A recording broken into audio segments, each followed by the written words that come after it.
Let's go. Boker Tov, everyone. Good morning, and good morning, Rabbi Wolf. Good morning, Avi. How are you today? Excellent, excellent. Well, we are the day before elections once again. Yeah. And again, I just even before we just talk about what we're talking about, I think it's just so important.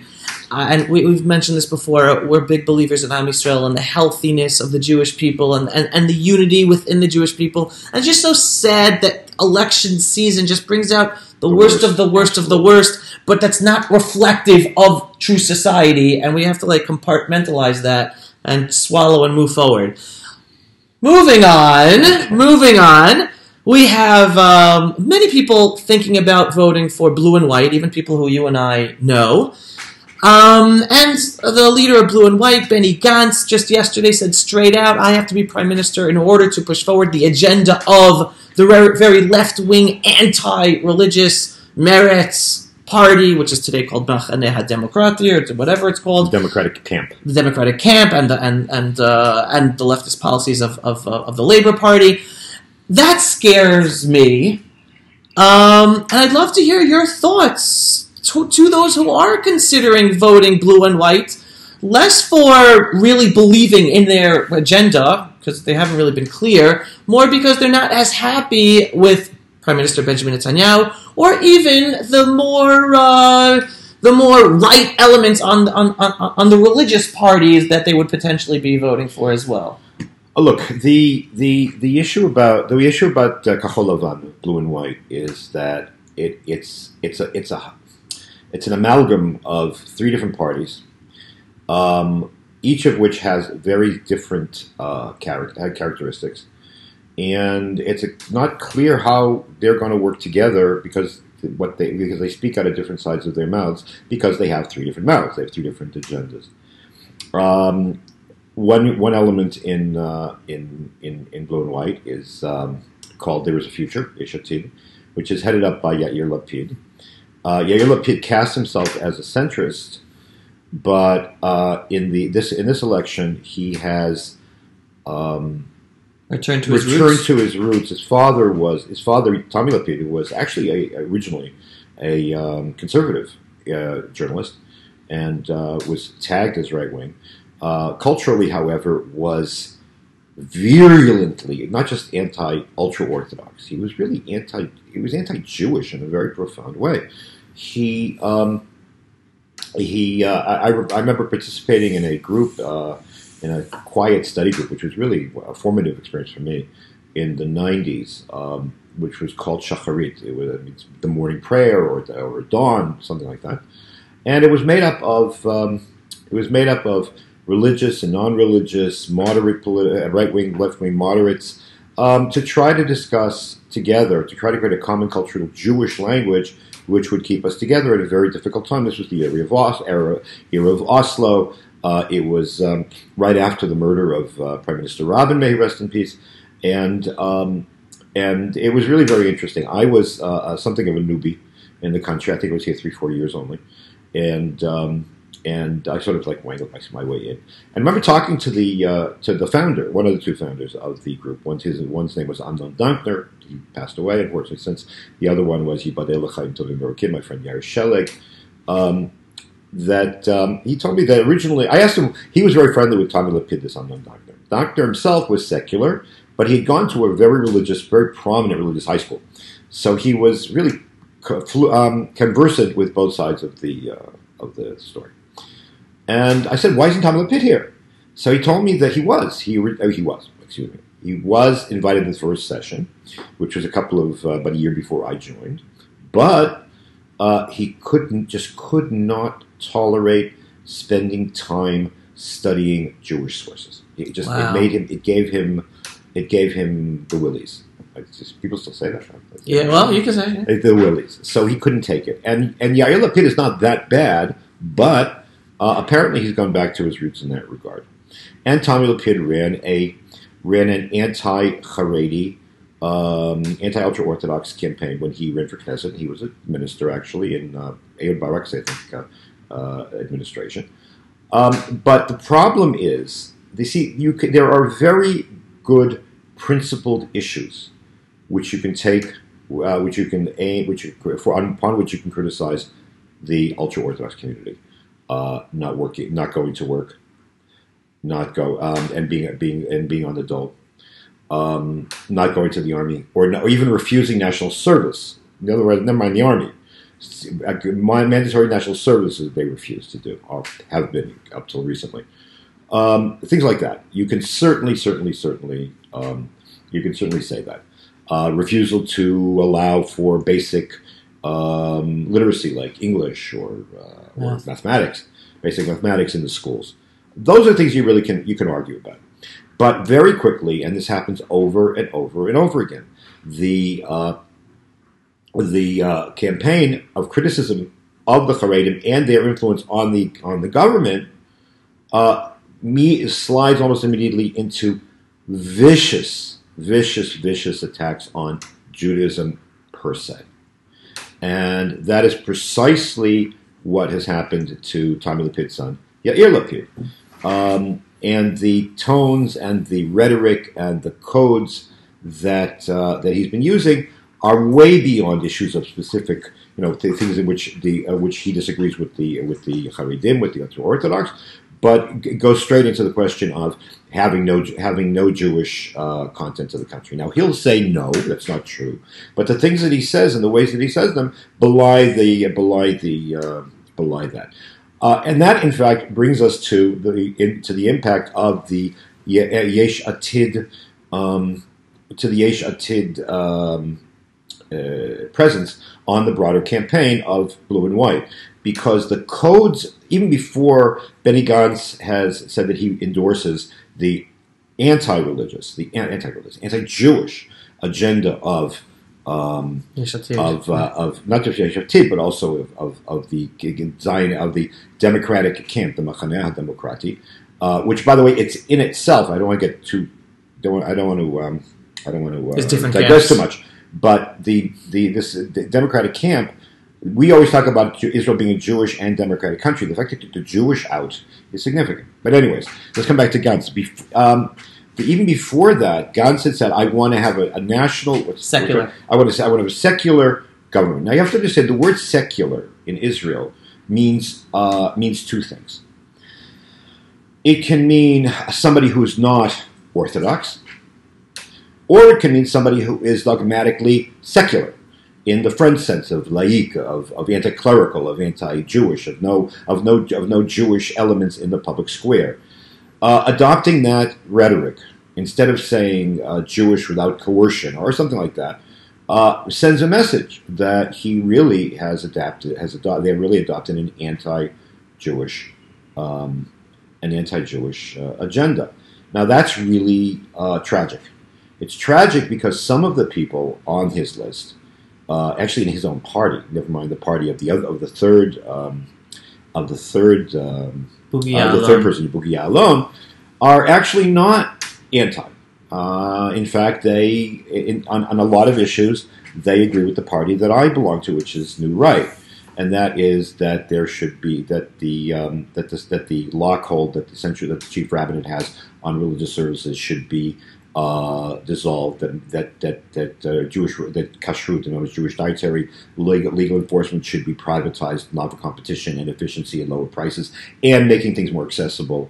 That conversion to Judaism should be offered in a way which is much more accessible than presently the case to the children of patrilineal Jews, Jews who have a Jewish father but not a Jewish mother, to the children of Russian immigrants, whatever the case might be. All of these issues, are things of which I agree with him as well. But I don't understand. I don't see how, in a partnership with Lapid, and by Benny Gantz saying, "I'm going to endorse Meretz," which is virulently anti-Jewish and advocates a position of Jewish utter ignorance in the schools, I don't know how that's going to work. And so I'm sympathetic to friends who have said, well, I like what they say on issues of the Jewish identity of the country, but I don't think that's going to translate into anything. But I'm going to be very candid. I'm in my own plunter. I'm stuck in my own place. I got my own. I've got my feet are in the tar on their own, because the party that I support, New Right, which supports all of these issues that we have in common with at least the non-Lapid part of Blue and White, for purposes of getting into the Knesset in the first place, because you need to get so many votes just to get in. We had to partner with a party which is effectively ultra-Orthodox, but goes to the army. It's Zionist, but in its cultural and religious orientation is really not something I can identify with at all. Right, and the rabbi's referring to Ichud HaLeumi, which is the National Union, and even the Jewish Home, which is the successor party to the National Religious Party, which did represent the kinds of sort of modern Orthodox or inclusive Orthodoxy that I represent and I believe in, has been taken over by the more conservatives also, more conservative elements. And it's very hard. That's one of the reasons why our campaign, I think, was again somewhat anemic, because you had to walk between raindrops to be able to speak for all the different so the speculation is that towards the day after the elections, depending on what the results are, you may end up seeing splits.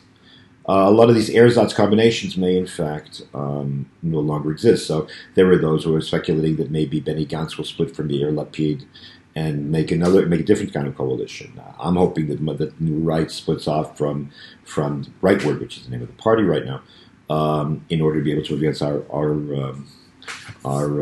agenda. But I don't know. It's very unclear. And the truth of the matter is that I also understand people who are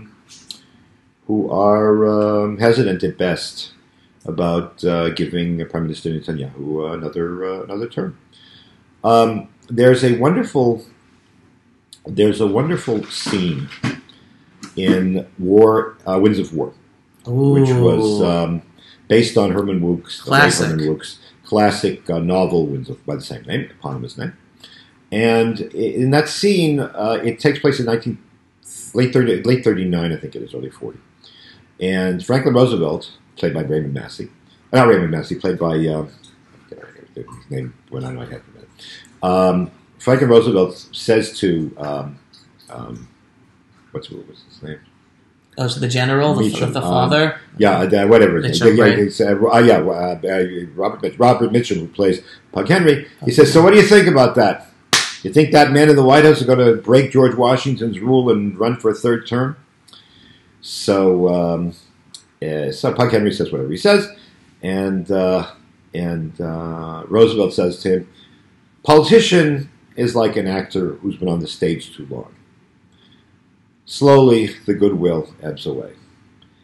Politicians who stay too long, they use up their goodwill, and despite all the wonderful things may have done for the country, people want to change. Prime Minister Netanyahu has done amazing things for this country. I mean, it hurts me incredibly to hear the vitriolic ingratitude of his opponents. He has established us as the eighth most powerful country in the world militarily. We are an economic powerhouse. The shekel is stronger than the euro in the world market, and not because it's a fake. I mean, there was a time that the shekel was strong because it was artificially kept up. Now it's a matter of just the economy. There is practically no unemployment. I mean, you could go, and never mind the fact that we now have relations with all kinds of countries in Africa and India. He's transformed us, and it is churlish to not give him the credit for that. And yeah, he's probably the smartest kid on the block in that regard.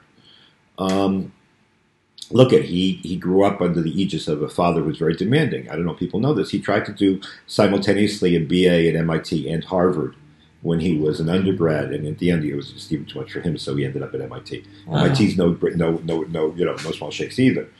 And this Harvard grad is willing to concede. Is willing to concede. But on the other hand, he has gone to his head.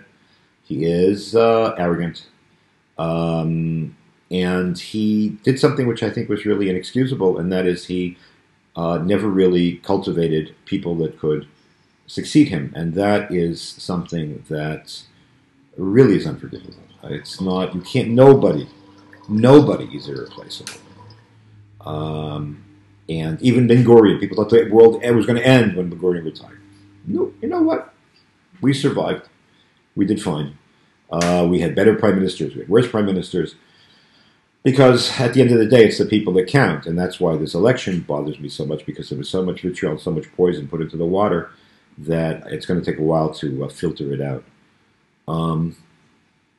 So I appreciate that need of having Prime Minister Netanyahu to give way to somebody new. I don't think anybody on the scene at the moment is up to his capacity.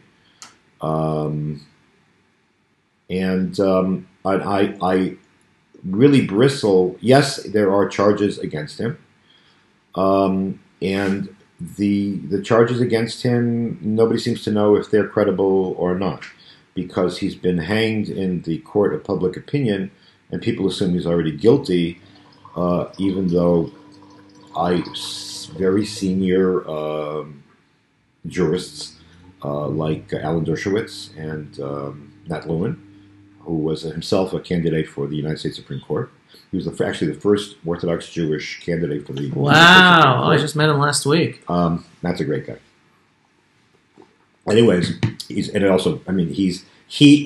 was friends and on the same intellectual level as Antonin Scalia. So where Nat's a genius. Anyways, and both of them said that they didn't see, they didn't see what was wrong here. They went through all the materials. I don't know. It's not an open and touch case. So the low level of the discourse is just incredible in that regard. Right. So it's been a very difficult time here. I just wanted to not end with this, but wrapping up.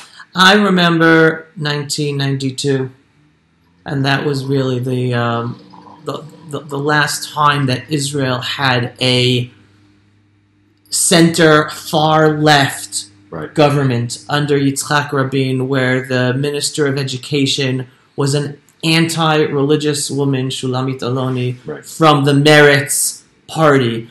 And even with everyone's concerns about Bibi or about whatever, they're worried about not having representatives within the more religious right parties.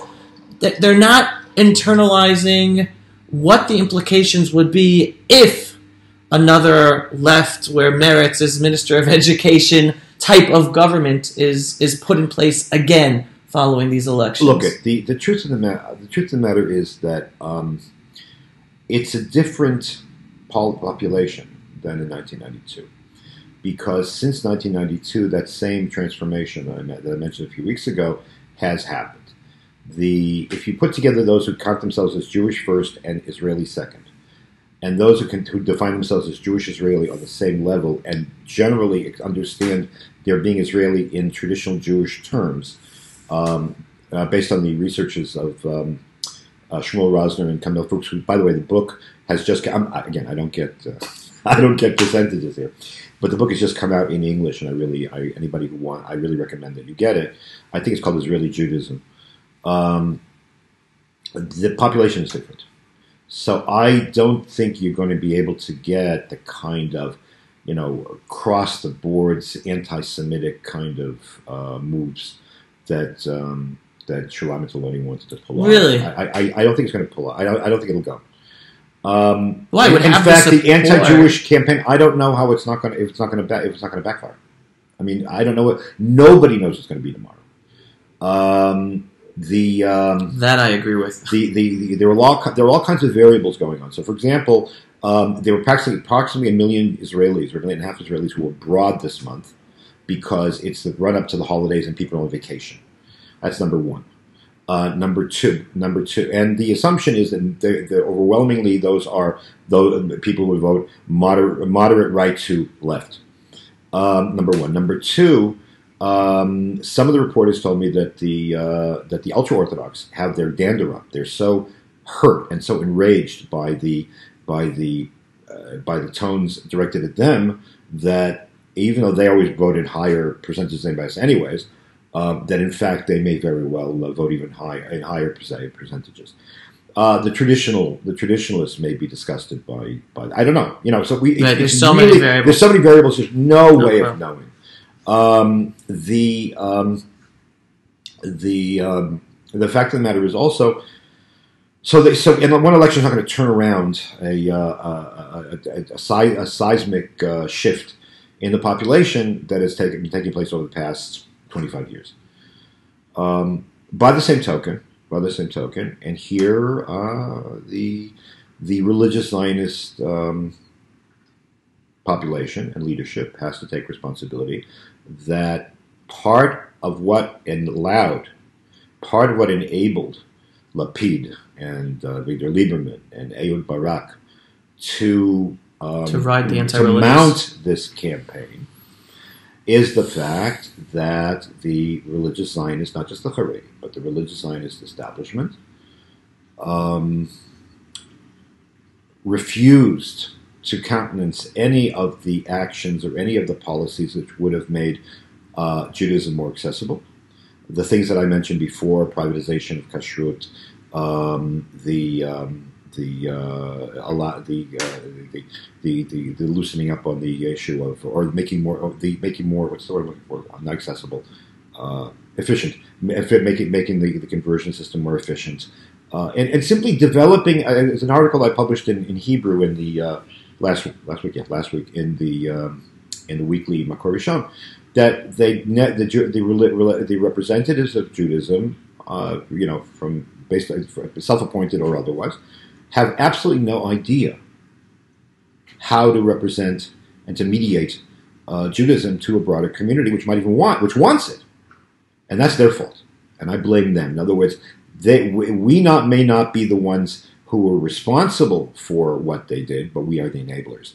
And that's something that we have to repent for on Rosh Hashanah and Yom Kippur, because if we were more part of the general mainstream, and we were much more out there, and we were we were able to communicate better, then in fact I think a lot of this would not have been able to take it off the ground. I want to play devil's advocate for 1 second, because on the one hand there is so much talk about religious coercion, but yet what's not talked about is actually that most of the coercion today is secular coercion. That's true. And this is, again, we have to do a video just on that. That even though we have a more right conservative government religious aspect, over a good number of years, there's been more and more secular conversion and much less religious conversion. Coercion. What did I write? What did I say? Conversion. Oh, coercion. Correct. Secular coercion on society. That's absolutely true. Because and the reason for that is because the bureaucracy is populated by dogmatically secularists, and that means anti-Jewish individuals. Which is my fear. That's the judiciary. That's academia. I mean, academia. Our situation in Israel in academia, and I can say from firsthand, is not as bad as in the United States, where Christians are actually persecuted, where people of faith are ridiculed by their colleagues, where one can't get a job. If one is, I know people who actually have been fired because or were not hired because they were people of faith, they were believing Christians. You're talking about America. In America. In Israel, it's not as bad, but the truth of the matter is that the loudest voices in the media, in the judiciary, among the cultural elites, I don't know what makes them elites, but okay, self-appointed, are virulently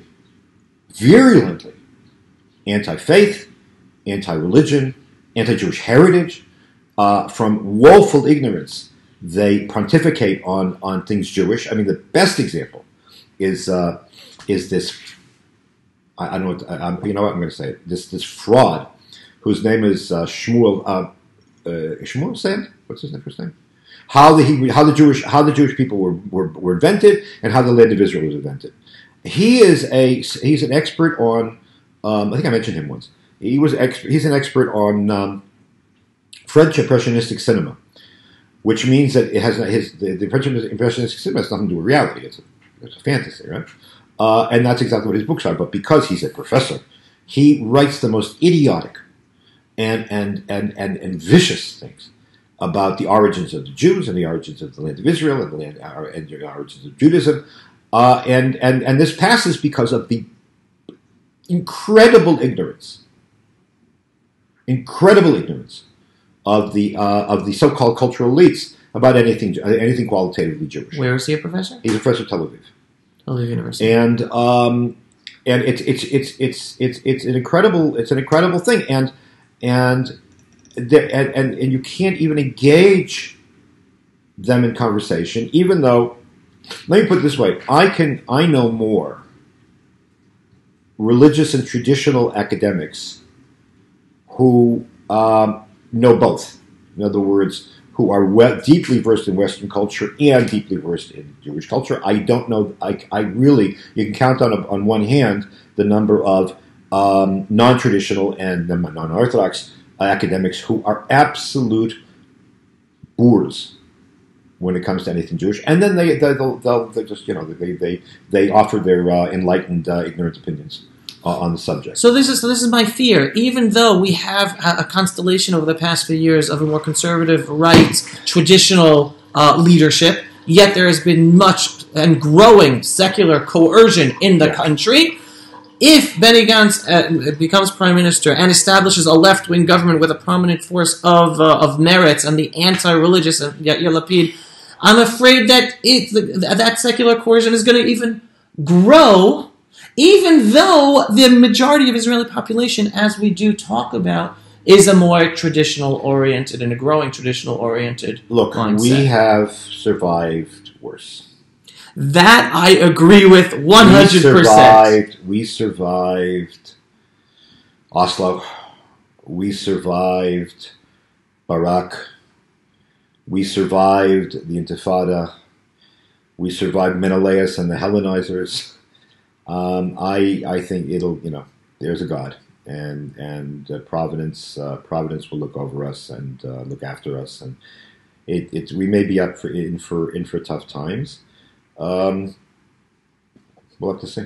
I was going to ask to end on a positive note, but that on its own is a positive note. First of all, if you're in Israel, go and vote. It is a privilege. We have our own country. We have our own government to look after ourselves. Go and vote. With regards to the results, whatever they are, you're happy, you're sad, we are one people. We will overcome the other side not being happy or being happy, and we will move forward for the best regardless. Good. Rabbi Wolf, thank you everyone for watching, and make it a good day. And if you're in Israel, vote tomorrow. Signing off from the beautiful ancestral Judean hills. Take care, everyone. Make it an amazing day. Shalom.